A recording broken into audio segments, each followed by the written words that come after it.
বন্ধুরা, তোমরা সবাই কেমন আছো? আজকে আমি নিয়ে চলে এসেছি বাঙালির সবথেকে ফেভারিট আইটেম আলু দিয়ে খাসির মাংসের পাতলা ঝোলের রেসিপি। তো সবাই এটা জানো কম বেশি। তো চলো আমি কিভাবে করছি সেটাও তোমাদের দেখাচ্ছি। খাসির মাংসের জন্য আলু কেটে নেওয়া হয়েছে, তার সাথে পেঁয়াজও কুচিয়ে নেওয়া হয়েছে খাসির মাংসের জন্য। আর এখানে আমি মশলাগুলো সব মশলাগুলো রেডি হয়ে গেছে। দেখো, জিরে আদা বাটা, রসুন বাটা, এখানে হচ্ছে কাঁচা লঙ্কা বাটা, সব মশলাগুলো এখানে রেডি হয়ে গেছে। দেখো বন্ধুরা, আমি কড়াই চাপিয়ে দিয়েছি। প্রথমে তেল দিয়ে আলু ভেজে নেব। এবার আমি কড়াইয়ে তেল গরম হয়ে গেছে, এবার আমি এক এক করে আলুগুলো দিয়ে দেবো।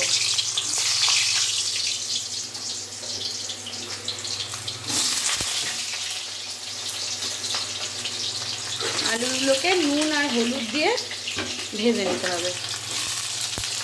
নুনটা আগে দেবে, হলুদটা একটু পরে দেবে, তাহলে তেলটা কালো হয়ে যাবে, নাহলে হলুদটা আগে দিয়ে দিলে। এই যে এখানে আলুগুলো সব ভেজে তুলে রেখেছি।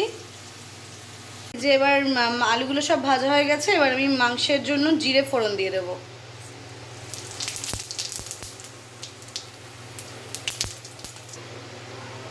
এই যে ফোড়নটা পুড়লে এবার আমি তার মধ্যে দিয়ে দেবো পেঁয়াজ। এই যে এবার দিয়ে দিচ্ছি পেঁয়াজ।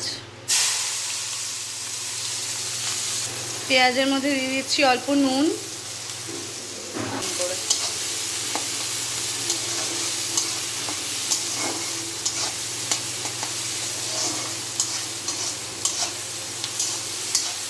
আজকে শ্রাবণ মাস শেষ হয়ে ভাদ্র মাসের 2 তারিখ। আমাদের পুরো শ্রাবণ মাসটা ছিল নিরামিষ।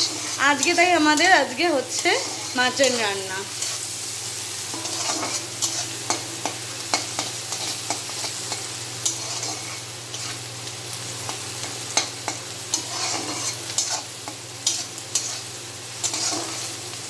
এই যে পেঁয়াজটা ভাজা ভাজা হয়ে এসছে, এবার আমি মাংসগুলো দিয়ে দেবো এর মধ্যে। এই যে এর মধ্যে এবার লঙ্কার গুঁড়ো আর বাকি মশলাগুলো সব দিয়ে আমি মেখে নিচ্ছি ভালো করে।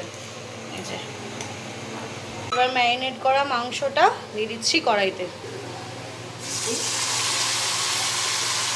এই যে এবার ভালো করে মাংসটাকে কষিয়ে নিতে হবে যতক্ষণ না অবধি মাংস থেকে তেল ছাড়ছে। মাংস যত ভালো কষানো হবে তত ভালো মাংসের টেস্ট হবে।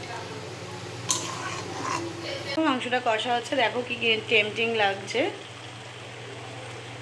এই যে দেখো মাংস কষে এসছে। কীভাবে বুঝবে মাংসের থেকে যে তেল ছাড়ছে?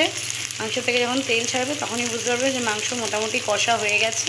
তারপরে কিছুক্ষণ নাড়াচাড়া করে জল দিয়ে সিদ্ধ করে নিতে হবে ভালো করে। মাংস কষা হয়ে গেছে পুরোপুরি, এবার আমি এর মধ্যে অ্যাড করে দিচ্ছি জল।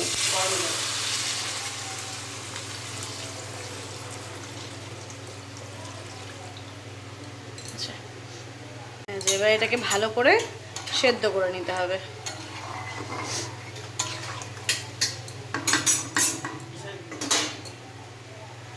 এই যে দেখো রেডি হয়ে গেছে খাসির মাংসের ঝোল আলু দিয়ে। তো টকবক করে ফুটেও গেছে। এবার আমি এর মধ্যে জাস্ট গরম মশলা দেবো, গরম মশলা দিয়ে নামিয়ে নেব। আমি এর মধ্যে অ্যাড করে দিচ্ছি গরম মশলা। গরম মশলা দিয়ে সামান্য কিছুক্ষণ ফুটিয়ে নামিয়ে নেব। এই যে দেখো রেডি হয়ে গেছে আমাদের আলু দিয়ে খাসির মাংসের পাতলা ঝোল। দেখতেই পাচ্ছ কতটা টেম্পটিং লাগছে দেখতে। তো তোমাদেরও কার কীরকম মাংস ভাল লাগে জানিও, খাসির মাংস কষা নাকি খাসির মাংসের ঝোল। তো রেসিপিটা কেমন লাগলো জানিও। তো এরকম সুন্দর সুন্দর আরও রেসিপি পাওয়ার জন্য চ্যানেলটাকে লাইক, শেয়ার ও সাবস্ক্রাইব করে দিও। তো চলো দেখা হচ্ছে নেক্সট কোনো ব্লগে।